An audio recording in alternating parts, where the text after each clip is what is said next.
Hey, welcome back to Dealer Confidential, pulling back the curtain on dealership transactions. I'm Hal Fader. I'm with my friend Greg. What are we going to talk about today, Greg? Good afternoon, good morning, good day, good everything, Hal. How are you? Good, We are great. going to be talking about buying a franchised OEM dealership. Well, that's your area of expertise, is it not? Oh, yeah, buying and selling and everything else, but buying is definitely my expertise. So as we start off each episode with a question. Today we Okay. got a couple of questions, and I think, Oh, think a couple of them are pretty good. uh, The first question was, how about this one, Hal? Does Hal know what questions you're going to ask him in advance? I don't. I actually do not know the answer. Well, I know the answer, but I don't know the question. And if I don't know the answer, I make it up. But no. So that I thought that was a great question. And number two, I have three questions, but that I'll get there in a second. Number two, yesterday in class, one of my students, I have a couple of students who are in the car. You know, they own their families own dealerships and stuff. Oh, neat. So Neat. yesterday, one of them said, which was pretty interesting. He goes, "How do I stop?" Because he obviously wants to take over the dealership. How do I stop the big Lithias of the world? And he even mentioned the names Lithia and Penske and Asbury. He goes, "How do I stop them from number one trying to buy my dealership or hurting me in some way when I take it over?" Good question. Number two, he says, isn't this going to affect me because they're going to be buying up all dealerships around my dealership? Isn't that going to affect me from an advertising and marketing standpoint? Because he goes, my family just doesn't have the power to compete, and I guess there is an Asbury store in his area already, and Yeah. they're experiencing that. So I thought that was a very interesting question from a young student. I mean, he's a junior college student, so he's not that young, but great Well, question. So yeah. maybe we could address that one first, and then I have a couple other questions we'll talk about later. Yeah. I mean, they can't buy it if you don't want them, if you don't want to sell it. That's the number one thing. It is true that they are after scale. They are after brand diversification. They are after geographic diversification. What was that? One of those. I think it was Lithia. Maybe one of the others. They wanted to. Their goal was to acquire every brand so that it was less than a 10-minute drive to one of their Right. dealerships in the country. It was some statistic like that, which is pretty a pretty powerful thing. So I don't know that you can. I don't know that you can stop that. What you can do is foster, acquire, train, and motivate the best team. The Agreed. best team wins. As you know, Greg, Agreed. we've seen dealerships in the middle of nowhere. People will drive miles to do dealership, to do business with them, and then we've seen guys at First and Main. The people will drive hours not to do business with them because they're just not good operators. So the best team wins. I would tell your student, uh, make sure that you care about your people. Make sure that your employees are satisfied. You can't give something that you don't already have. Right. In other words, satisfy your employees so that they can then in turn give customers satisfaction. That's that. I kind of Yeah, jumped off our sort of kind of subject today, but I yeah. thought that was just such an interesting question that he had, Well, it is. and I wanted to Yeah, share that with you first off. Okay, yeah. so let's talk about buying a franchise. My Yep. favorite subject. Yeah. Well, there's a lot of pain points out there for buyers. They many times want to find the unmarketed store, right? So it's not a business that's publicly for sale, although the owner may be thinking about exit. And that's what we're good at trying to uncover for them. We have ways of doing that, as you know. We do targeted mail to businesses, dealerships that we think will meet the buyer's profile. Obviously, getting the seller's attention is a challenge. Valuing the business once you get the documents is a pain point for many. And then a lot of guys, a lot of buyers want negotiation anonymity, where they want to be in the background. They want the broker to do the negotiation for them. And we do that as well. Obviously, we protect their confidentiality. And we try to, structure the right transaction, not just price, but the terms of the deal. All those things go into what we do, Greg, and they're buyer pain points. And if you are there's a lot of experienced buyers. We talked about consolidation many times where guys are buying other stores, but then there's the first time buyers and making sure that you package the right experience with the first time buyer to get through the OEM approval. Well, I think you just hit it right on the head, and I'm glad we're jumping back into this subject. We touched upon it briefly in one of our earlier podcasts. You can't do it alone. You can't do it by yourself. If you think you can do it by yourself, then don't call us. It's not something we want to entertain. Well, they're not going to call us if they're going to do it by themselves. No, I'll tell you about a dealer that I'm dealing with right now, and it's an interesting story, but not for today's podcast. But it's a very complicated situation in buying a franchise. Number one, usually you can't call up dealers and dealer principals and say, "Hey, I'm Joe Smith. I want to buy your dealership." Absolutely no validity. It doesn't work. Yeah. Don't even think about it. You're just wasting your time, and you're probably going to get that dealer upset, even if Hal and I were to come back to him in a month or so legitimately with a buy offer. Just don't do it.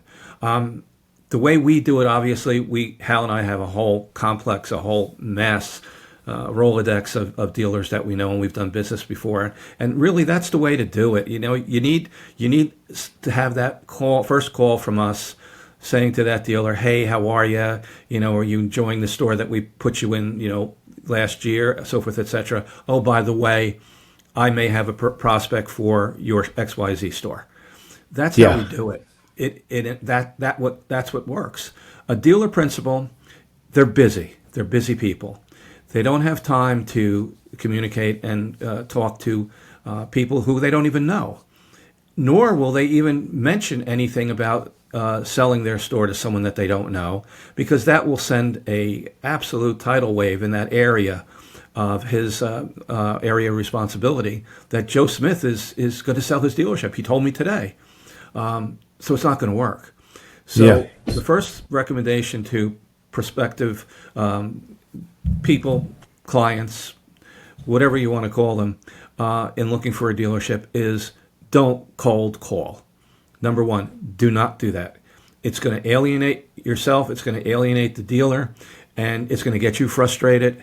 And more importantly, you're going to have to realize that there are steps, and Hal mentioned before, the pitfalls and the positive steps to this process. And the first is really finding out your market area. We really need to interview you, and that's something that we haven't talked about yet. Hal and I will do extensive interviews on our prospective clients, and especially ones who are going to be purchasing on my side, maybe a little less on the selling side. But when I need to find out about this individual is, number one, things like economically, is he able to do this? Is his house in order? Does he have any, I hate to say this, does he have a criminal record? Do you have any kind of problems with us putting you across the OEM franchise, representatives? I mean, there's a million things that we need to talk about first.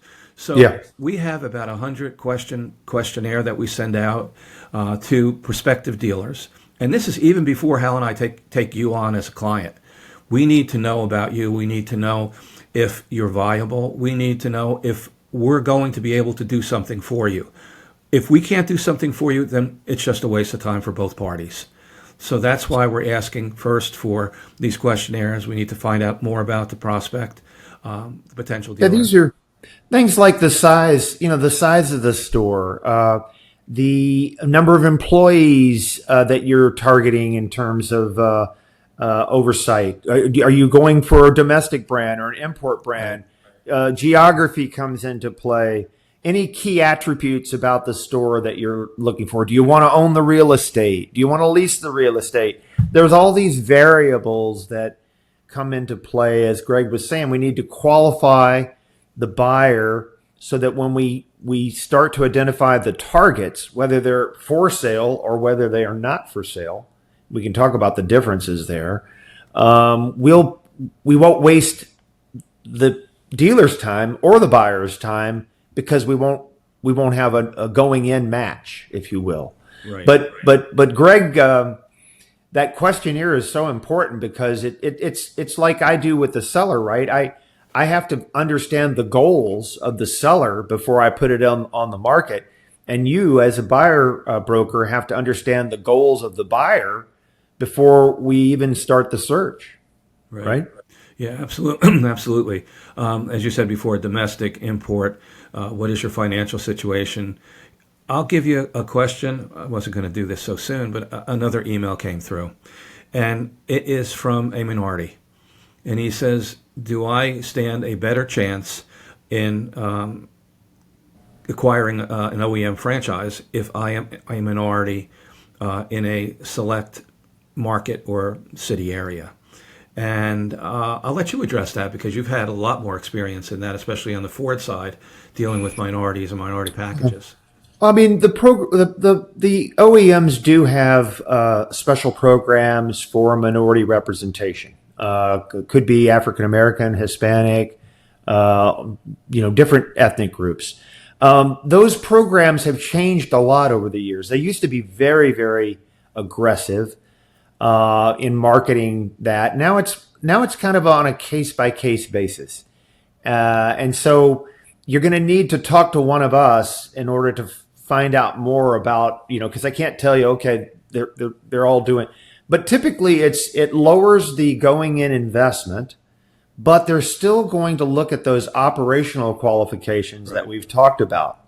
So if you don't have general manager experience, and that means supervising new, used, parts, service, rental, body shop, the whole dealership, you also want to get on the radar with the OEM before you start talking to either one of us or a dealer.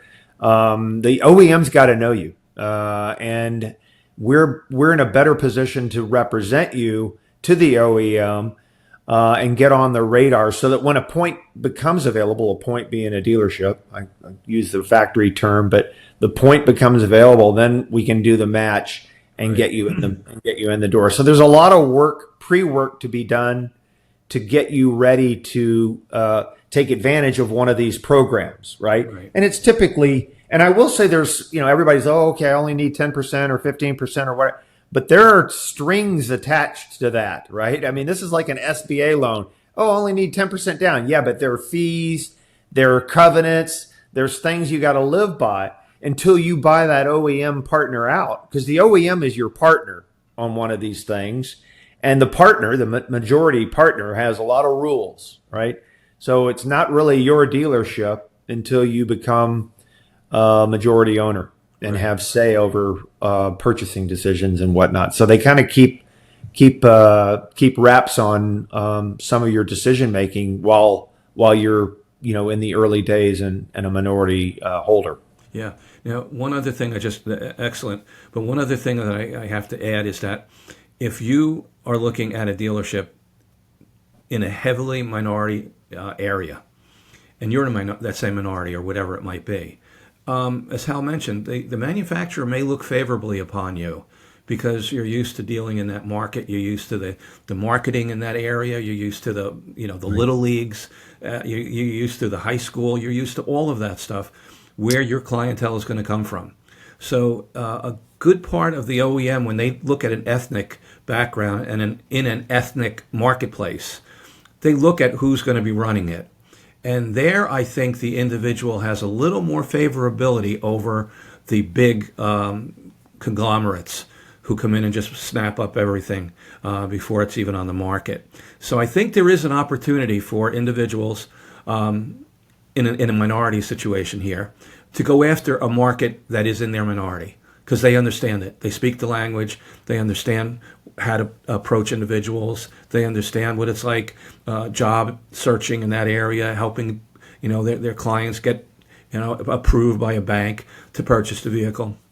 They understand all of that. So I think that's a pretty big factor as well. No question about it. There's some locations that are just not good minority points. Right. That's just the truth, right? I mean, it shouldn't be like that. Don't get me wrong, but I've had situations where while I was working with the OEM that there was so much pressure to put a minority appointment. The point was not really set up for the demographics were wrong, right? I mean, people want to do business with people that they are, relate to, whether it be race or religion or other attributes. So you've got to be careful that there's a match between the buyer and the dealership location and the surrounding community. I mean, we're looking to accentuate the positive here, so that it's a successful transition, and we want to look at all these various factors while we do that. Right.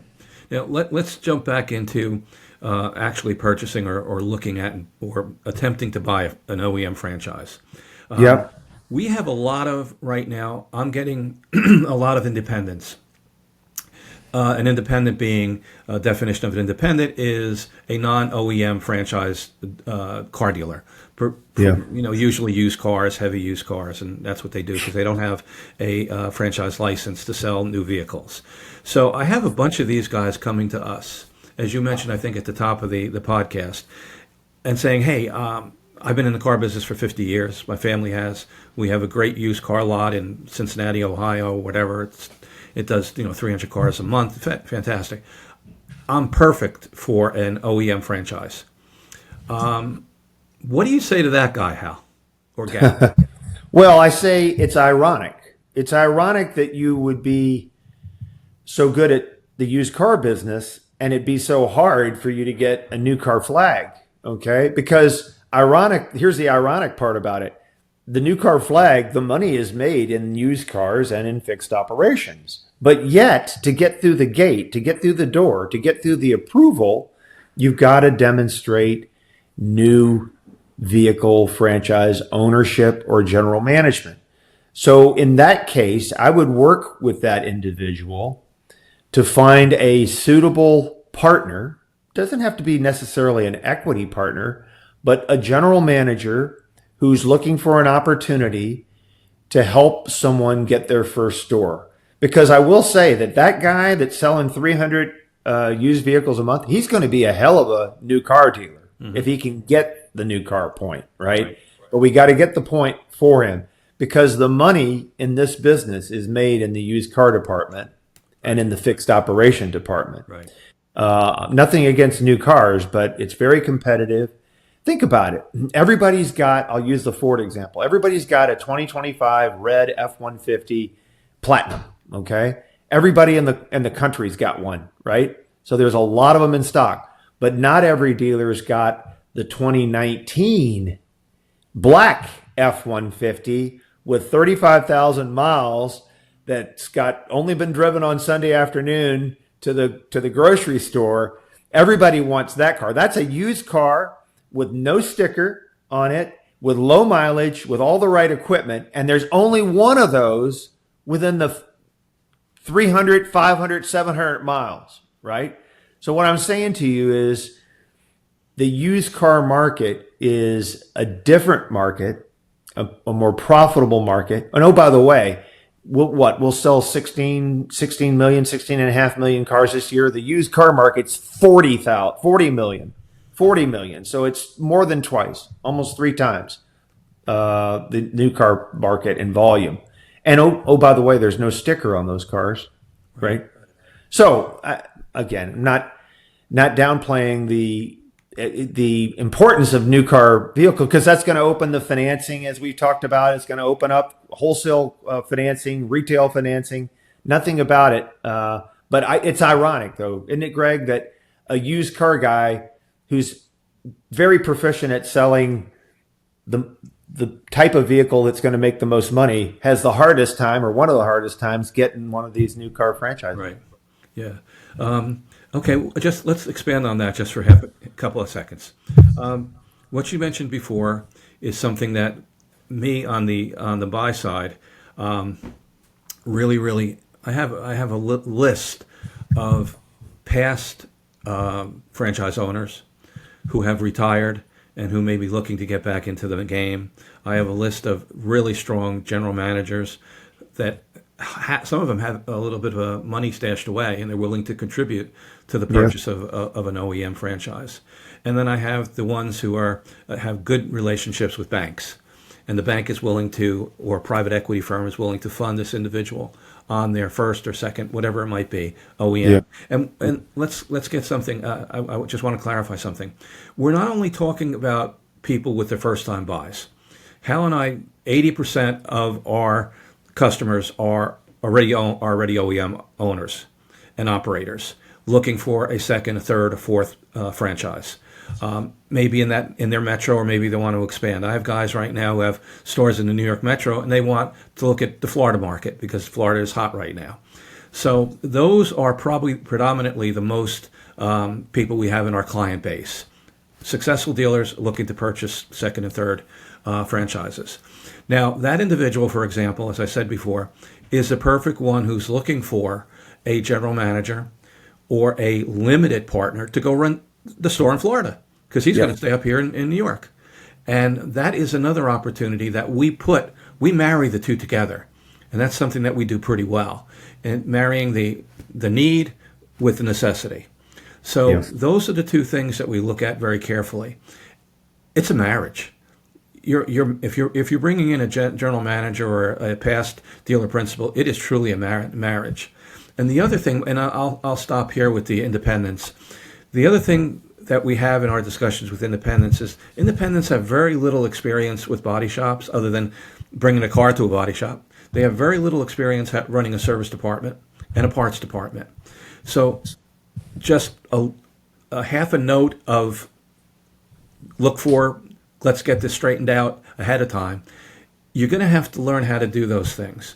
If you don't know how to run a good service department, then bring that person in, bring that previous dealer in who has run a service department, because I know, and Hal and I both have been in the OEM side for years. I spent, as you know, 12 years with BMW, and they look at service. 9 out of 10 times they look at the operator, his capacity to run a good, clean, efficient service department, because that's where 99% of your CSI scores come from. And a manufacturer is looking for CSI scores because that's what tells a prospective customer, new client, that, hey, I want to do business at that store. So let's look at the J.D. Power study. Let's look at all these studies. And that's what really drives the manufacturers sometimes into looking at a prospect favorably or saying, hey, he just doesn't have the right experience for us. Yeah. So let's jump back to the idea of buying this franchise. How, like you said before, our questionnaire is, it's extensive. And Hal mentioned before, what we're looking for is not only where you want a franchise, not only what franchise you want, but also what your capacities are. And in the questionnaire, we go extensively into your financing. So as we talk about it today, and we got about 10 minutes left. As we talk about it today, get your finances in order. Get your corporation in order.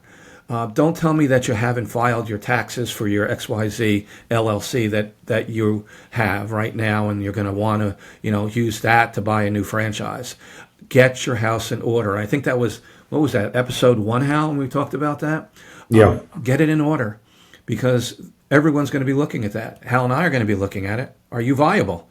The only way you're viable is if you're financially viable and you've run a successful business in the past. If you haven't, then don't give us a call. If you have, we welcome that call, because we'll find a dealership for you. Now, there's a ton of dealerships out there, and this is a really interesting time, because right now we're coming to the end of the year, and a lot of guys have done either very well or they haven't done very well for the calendar year 24. So some of them are looking to bail, take tax write-offs, get this thing going, get out of my life. I want to start all over somewhere else. And some guys are saying, hey, I had a great year. I'll take the profits, I'll pay the taxes, but I want to move on to something different.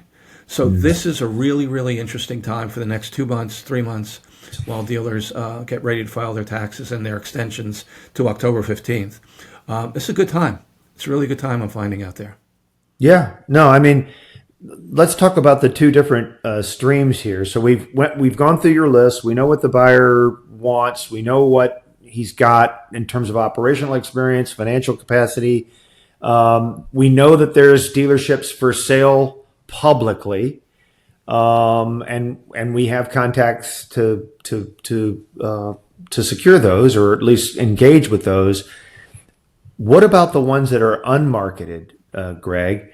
I mean, I know we have a lot of contacts in the network that we can make calls, but we also have a tool. We have databases that will allow us to put together letters like this one, right? That's, basically a letter from a Greg or I to the dealer that says, hey, we've been retained by a successful business person who's interested in growing, and we've done some research, and your dealership looks like it fits our target profile, and we would be interested in engaging with you. We'll do a free. Our client's paying us. Our client's going to pay us to find this store. We'll do a free, no cost, no obligation valuation for you. We'll give you that valuation, and if it meets our buyer's,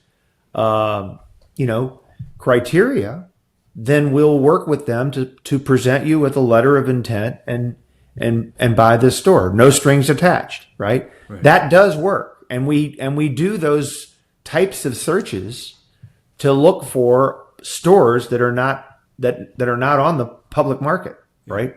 Let me add one thing to that. And we have a secret weapon. And the secret weapon I'll share with our dealers today.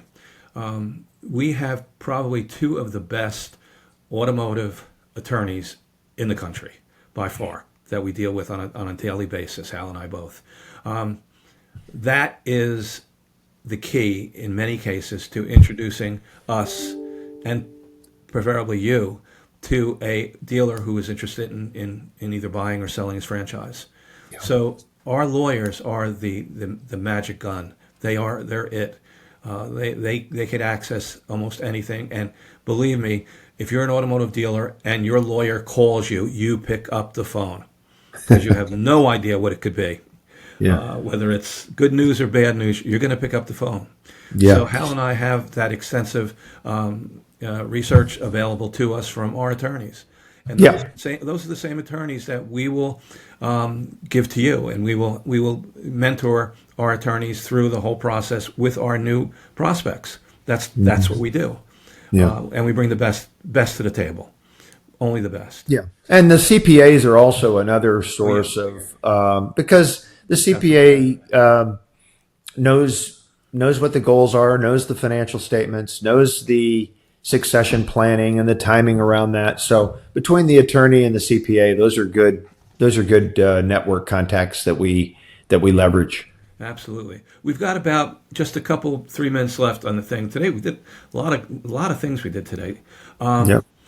This, you know what, we may have to carry this into another episode, because this is so deep and there's so many things. We have to talk about due diligence. We have to talk about not only finding the right opportunity, but negotiating and how we do that, and how we get to that dollar amount in the buy. And then we have to talk about closing. We haven't touched upon any of that today because we were so caught up in that franchise. And getting the franchise, whether you're a minority or not, and funding too. After due diligence, we'll have to get into franchise or financing and funding the acquisition. Not only with the lender, but with the OEM and working capital. Yeah. So we got about 30 seconds. Hal, if I could suggest, I think I'd like to carry this episode 8 into episode 9. And we'll do episode 9 as a carryover to this, unless you think that we want to jump into episode 9, which is a different subject. We'll decide that. So stay tuned. Episode 9 is going to be available. Episode 8 will be available. This episode will be available to you in the next few days. Yeah. And one last thing, promotional pitch. QR code. In each of our videos, in each of our podcasts, there's a QR code. Click it. That will access our exclusive webpage. And on that webpage, we have tons of new information. And more importantly, it allows you to join our family. And by joining our family, you get Hal's wonderful white paper that comes out every month, which is incredible, the best in the industry. And then, of course, you get us to start working for you. And we'll send you our weekly newsletter. We'll send you the podcast before anybody else gets them. And you'll become part of our automotive family. So click on the QR code when you see it in this podcast, register, get Hal's white paper, and of course start communicating with us. No question is too small, no question is too big. We want to hear from all of you. Yep. Thanks a lot, Greg. It's a good session, but we got more to cover, right? We really, really do. So stay tuned. Maybe episode 9 will be a continuation. Maybe we'll jump back into this in episode 10. But this is, again, to me, it's my favorite subject. Thanks, everybody. All right. Take care. Have a great one.